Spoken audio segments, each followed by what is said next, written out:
Patna university വിദ്യാർത്ഥി union തെരഞ്ഞെടുപ്പിൽ കോൺഗ്രസിന്റെ വിദ്യാർത്ഥി സംഘടന നേടിയ വൻ വിജയം ബീഹാർ രാഷ്ട്രീയത്തിൽ വലിയ ചർച്ചകൾക്ക് വഴി തുറക്കുകയാണ്. പതിറ്റാണ്ടുകളുടെ ഇടവേളയ്ക്ക് ശേഷം NSUI നിർണായക പദവികൾ പിടിച്ചെടുത്തത് ഒരു സാധാരണ ക്യാമ്പസ് വിജയം എന്നതിലുപരി സംസ്ഥാന രാഷ്ട്രീയത്തിലെ മാറ്റങ്ങളുടെ സൂചനയായി വിലയിരുത്തപ്പെടുകയാണ്. 1980 ശേഷം ആദ്യമായി പ്രസിഡന്റ് പദവിയിൽ വിജയിച്ചതിലൂടെ NSUI പുതുചരിത്രം കുറിക്കുകയാണ്. പ്രസിഡന്റായി NSUIയുടെ ശാന്തനു ശേഖർ വിജയിച്ചത് 1496 വോട്ടിൻ്റെ ഭൂരിപക്ഷത്തിലൂടെയാണ്. ഛാത്ര JDUവിൻ്റെ പ്രിൻസ് കുമാറിനെയാണ് അദ്ദേഹം പരാജയപ്പെടുത്തിയത്. ജനറൽ സെക്രട്ടറിയായി ഖുഷി കുമാരി 553 വോട്ടിൻ്റെ ഭൂരിപക്ഷത്തിൽ ഛാത്ര RJDയുടെ പ്രത്യുഷ് രാജിനെ തോൽപ്പിക്കുകയായിരുന്നു. ഈ രണ്ട് വിജയങ്ങളും വെറും കണക്കുകൾ മാത്രമല്ല, ക്യാമ്പസിലെ രാഷ്ട്രീയ മനോഭാവത്തിൽ സംഭവിച്ച വലിയ മാറ്റത്തിൻ്റെ സൂചനകൾ കൂടിയാണ്.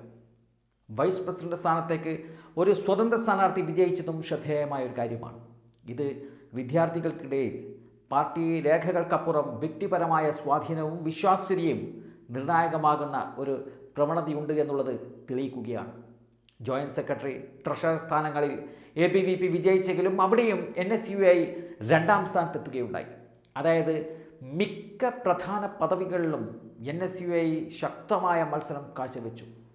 പട്ന സർവകലാശാല ബീഹാറിലെ ഏറ്റവും പഴക്കമുള്ളതും രാഷ്ട്രീയപരമായി സജീവവുമായ ക്യാമ്പസുകളിൽ ഒന്നാണ്. ഇവിടെ വിദ്യാർത്ഥി രാഷ്ട്രീയം പലപ്പോഴും സംസ്ഥാന രാഷ്ട്രീയത്തിൻ്റെ ഭാവി പ്രവണതകളെ സൂചിപ്പിക്കാറുണ്ട്. 3 പതിറ്റാണ്ടിലേറെയായി കോൺഗ്രസ് സംസ്ഥാന തലത്തിൽ വലിയ സ്വാധീനം പുലർത്താത്ത ഇത്തരം ഒരു സാഹചര്യത്തിൽ അതിൻ്റെ വിദ്യാർത്ഥി സംഘടനയായ NSUIയുടെ ഈ നേട്ടം രാഷ്ട്രീയ നിരീക്ഷകരെ പോലും അതിശയിപ്പിക്കുന്ന ഒരു കാര്യം കൂടിയാണ്. കഴിഞ്ഞ വർഷമാണ് NSUI പതിറ്റാണ്ടുകൾക്ക് ശേഷം പ്രധാന പദവികളിൽ വിജയിച്ച് തിരിച്ചുവരവിൻ്റെ ഒരു സൂചന നൽകിയത്. എന്നാൽ ഇത്തവണത്തെ ഈ ഒരു വിജയം ആ ഒരു സ്വാധീനം കുറേ കൂടി ശക്തിപ്പെടുത്തുന്നതാണ്. പ്രസിഡന്റ്, ജനറൽ സെക്രട്ടറി എന്നീ 2 പ്രധാന പദവികൾ ഒരുമിച്ച് സ്വന്തമാക്കിയത് സംഘടനാ ശേഷിയും ക്യാമ്പസ് തലത്തിലുള്ള തന്ത്രപ്രധാനമായ പ്രവർത്തനവും വ്യക്തമാക്കുന്ന കാര്യം കൂടിയാണ്. JDU, RJD എന്നീ പ്രാദേശിക ശക്തികളുടെ വിദ്യാർത്ഥി സംഘടനകൾക്ക് ഒരു പ്രധാന പദവിയും നേടാൻ സാധിച്ചില്ല എന്നുള്ളത് അവർക്കുള്ള ഒരു വ്യക്തമായ മുന്നറിയിപ്പ് കൂടിയായാണ് കണക്കാക്കപ്പെടുന്നത്. ബീഹാർ രാഷ്ട്രീയത്തിൽ നിർണായക സ്വാധീനമുള്ള ഈ പാർട്ടികൾക്കായി ക്യാമ്പസ് രാഷ്ട്രീയം ഭാവിയിലെ നേതാക്കളെ വളർത്തുന്ന വേദിയാണ്. എന്നാൽ അതിൽ ഇപ്പോൾ സംഭവിച്ച ഈ ഒരു തിരിച്ചടി അവരുടെ പാർട്ടി ഘടനകളിൽ പുനർവിചനത്തിന് കാരണമായേക്കാം. ഈ വിജയത്തിനു പിന്നിൽ നിരവധിയായ ഘടകങ്ങൾ ചൂണ്ടിക്കാണിക്കപ്പെടുന്നുണ്ട്.